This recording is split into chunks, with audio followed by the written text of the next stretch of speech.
you po sa lahat po ng sumubaybay po sa live, sa nag-event po kay Ninang Precious, Tita Evangeline, and sa lahat po ng pumunta po. And sa scholar po, sa youth ministry po, and yun po, sa buong Manila sa family po, sa family ko po. Maraming salamat po sa binigay niyo pong oras po and pagmamahal po. Thank you po. Isang masigabong palakpakan para sa ating Diyos. Binibigay ko yung pinakamataas na pasasalamat at papuri sa ating Diyos. Ibinigay ulit na pagkakataon na magkasama-sama tayo. Sa mga titas, kay Ninang Precious, kay Tita Evangeline, kay Tita Johara, sa grupo po ng Tekram Vlog International, At RM Warriors International, sa lahat po ng Katekram sponsor, maraming salamat po. May gusto lang akong na masyado akong tapos kay Tita Aida. Nawala po yung nararamdaman niyang Hindi, gusto ko lang i-share to paano ko ba i-share? Parang ang hirap i-share ito. Alam mo yung parang yung panahon na nagparamdam na si Tatay Bong, si Tita Aida, sila yung una, yung parang, kumusta ka na? Parang ganun.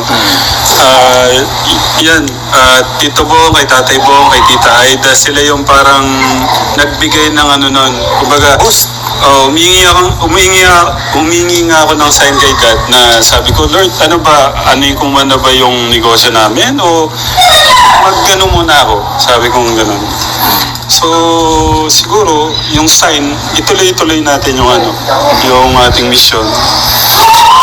Sabi ko nga, yung makakain lang tayo 3 times a day, okay na yun. Ang mahalaga yung maipabot natin yung salita ng ating Diyos, yung pagmamahal ng ating Diyos sa mga babae natin.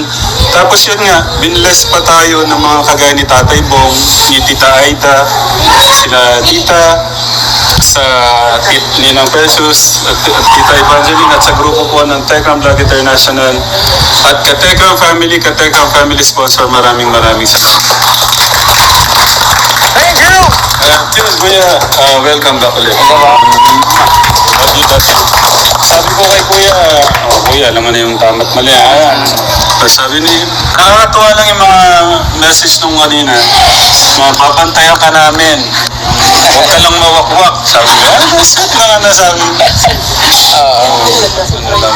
Thank you ha. Kuya Floyd ha. Ito yung sabi ko, Kuya Floyd, ikaw yung mas malalim yung malalim ba yung basta ganun. Chat. Tapos yun, bantayan nyo to ha. Huwag pagka nawawakwak na. Silenso na wakwak na wala. Ando lang yan, di lang nakagawa. Swimming daw po.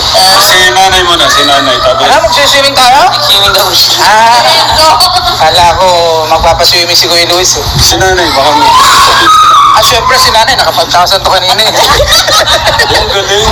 Ang galing talagang kinut-kut talaga gano'n eh. Kinut-kut na tayo. Yun yung nanay. Oo, di ba? Oo, yun yung Pasasalamat lang po. Maraming salamat po sa mga sponsor, lahat po ng mga Tekram official. Maraming salamat po sa family Manalastas po at sa mga church ng Opo. sila po, basta po. Maraming salamat po kay Ninang Precious, tapos po sa mga kay Tita Evangeline. Maraming sa grupo po salamat. ni Tita Linda Ramos pala. Opo. Basta po Tita sila Linda. na po lahat. Hindi ko na po maisa-isa. Maraming salamat po sa inyo lahat. Nanay, para lang po sa kaalaman ng mga manonood natin, para witness na rin yung mga viewers natin ngayon at sa mga makakapanood. Welcome po. Sa pagbabalik ni Kuya Luis, baka kasi yung iba alam nyo na, tawag dito, para lang po malinaw. Ibig sabihin, Nanay Lita, ibinibigay niyo po uli sa amin yung rights para gabayan. Opo, pinagkatiwala ko naman Opo. po sa inyong Siyempre kasama dun yung pagpuno ng pagmamahal, disiplina, yung package ba? Okay. Kumbaga, siyempre hindi naman kasi pwede na hindi balanse yung ano eh, yung puro pagmamahal may mali na, pagmamahal pa rin. So yung pagmamahal kasi may kasamang disiplina, kasi package ng pagmamahal yun eh. Yung pagmamahal na walang pagdidisiplina, hindi balanse yun, hindi balanse. So, ibig sabihin po, okay lang naman. okay, so yun. At saka alam mo naman Kuya Luis, yung disiplina naman na ina-execute natin is hindi naman Para rin naman po sa Oo, at saka hindi pagmamaltrato. In short, no? Yun ay parte ng maayos na sistema ng isang pamilya. Tama? So, yun. May sasabihin din ako kay nanay. Tutusin, yung may ganun eh, parang yung paano ko ba yan? Parang nanlamig ng konti yung ano, kasi nga dahil nagiging ano na, tapos sabi ko nga ako din may pagkakamali din naman ako bilang magulang niya. Thank you sa pagkakataon na makabawi. Parang gano'n. Kausap ko nga si Tita Evangeline ng Precious kagabi. Thank you sa pagkakataon na makabawi kami kay Kuya. Alam na ng katekram yan kung ano yung ibig ko sabihin. Kasi yun, mahirap kasi okay. yun. Basta yun na po yun. Oo. So, ayan, maraming salamat, Tatay Ram, Nanay Lita. Palakpakan naman natin itong dalawang magulang natin. At sino pa? Kaya ano din, siyempre sa lahat, alam ko naman nagkaroon ng konting ano nga yung parang konting tampo man sa lahat. Balik natin ulit yung mainit na pagmamahal ulit kay Kuya Mahal. Talagang ganun minsan yung pero buti nga si Kuya hindi tayo linaglag sa Pero nandun yung respeto, pagmamahal pa rin niya. Sa kabila ng nabigyan natin ng konting tampo siya. Di ba, Mahal? Kaya, dito, i-feel niya din na we're our family. Huwag kayong yun talaga Kasi yung mahirap yakapin mo ganito, ganyan Mayroon kasi mag-give ng pag ikaw yung mismo nilalayo mo. Alam mo, may dahilan naman, alam mo. Yakapin mo. Oo. Yakapin mo yung kung ano yung ginagawa sa'yo. Namnamin mo. Basta wag yung pakitang tao, yung totoo lang. Mahirap kasi yung nagpa-plastic ka kumari. Yung totoo lang. I-share ko lang sa mga katekram bakit ganun si Kuya Luis minsan. Minsan kasi Kuya Rab, bumalik siya dito, galing siya sa kanila, yung Pepsi namin. So galing siya sa kanila, tapos sabi niya sa akin, pagbalik niya dito, para siyang naguluhan. Tapos tanong niya sa akin, tita, saan ba talaga ako?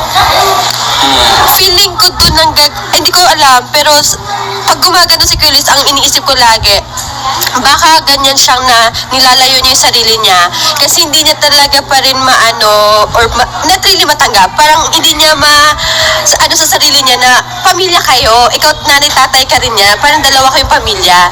Kasi nung tinanong niya sa akin, nung nagpeptik kami, tita, saan ba talaga ako? So parang, kaya siguro nilalayo niya yung pamilya niya, yung loob niya dito sa amin. Kasi ayaw niyang ma-attach kasi may pamilya din siya doon. Kuya, dalawa yung pamilya mo. Oh, yun. Sobrang blessed ka ni Lord kasi meron yung totoong pamilya mo, saan ka talaga biologically, at andyan yung Tatay Ram, Nanay Jack mo, andito kami. So, dalawa kami pamilya mo. So, wag mo na tanungin kung asan ka, okay? Okay, so, yun. Yun lang naman yung take ko, bakit siya parang nilalayo. Baka kasi iniisip niya na, okay, baka hindi ako dito or ganun. Okay. Ano masasabi mo doon, Kuya Luis? Ikaw naman ba, Kuya Luis, bukas naman ang iyong puso doon sa mga binanggit ni Nanay Jack, ni Tatay Ram, ni Tita mo. So handa tayo lahat dito sa bagong yugto. Kumbaga sa bagong pahina. No? Lilipat na tayo. Ibig sabihin yung mga lumang pages, yung mga nakarang pages, tapos na yon. Kunin natin yung aral doon. Okay? Yung aral lang ang kukunin doon huwag na nating ulitin na balikan kung ano man yung pagkakamali, kundi yung aral para yung next page mas maganda na. Kumbaga wala nang masyadong stress, maganda, yung, di ba, yung maayos, no? So, ganon, kuya, ha? As long as may changes tayong gagawin doon sa mga mali nating mga nagawa. Kasi ba, uulit yung page na yun kung wala tayong changes na gagawin doon sa mga pagkakamali nating nauna. Both side, no? Both side naman yun. So, yun. Thank you so much, Kuya Luis, Nanay Jack, Mami Flor, Tatay Ram, Nanay Lita, sa mga youth, sa mga bisita natin, sa buo po ng grupo ni na Tita Johara, sa mga defender natin, thank you so much, sa mga bisita natin. At sa mga hindi po namin nabanggit, mga nauna na rin po, maraming po salamat sa inyong lahat.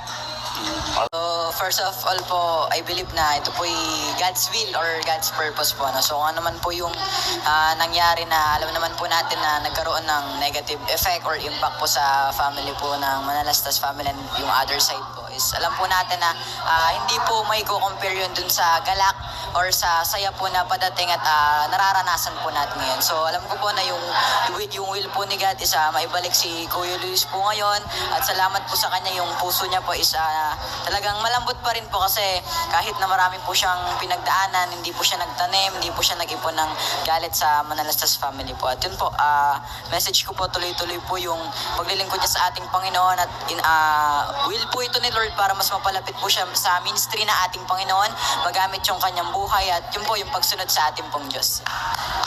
Thank you so much, Sir Floyd. Yeah. Thank you. So, hello po. So, gusto ko lamang pong sabihin kay Kuya Luis na palagi lamang po siyang maglingkod sa ating Panginoon. Andito si Kuya Luis. At Yan. palagi lamang po siyang magpakabait at kumbaga andun po yung takot niya sa ating Panginoon. Kaya, kumbaga malaki po yung puso ni Kuya Luis sa amin po at nakikita po namin yon. At kung ano man po yung mga nangyari sa Manalastas family na I hope na si Kuya Luis ay hindi po siya maging ganon at babantayin po namin siya para di po siya makuha. So, Di ba wakwak? Opo. And wish ko po kay Kuya Luis na I hope na hanggang sa pagtanda po namin na andito pa rin po siya at never po siyang magbabago. At ayun lamang po. Thank you so much, Kuya Jared. Next. Ayan. Tinula ka na eh. Nagtutulakan po sila. Yung message ko po kay Kuya Luis is Lapit.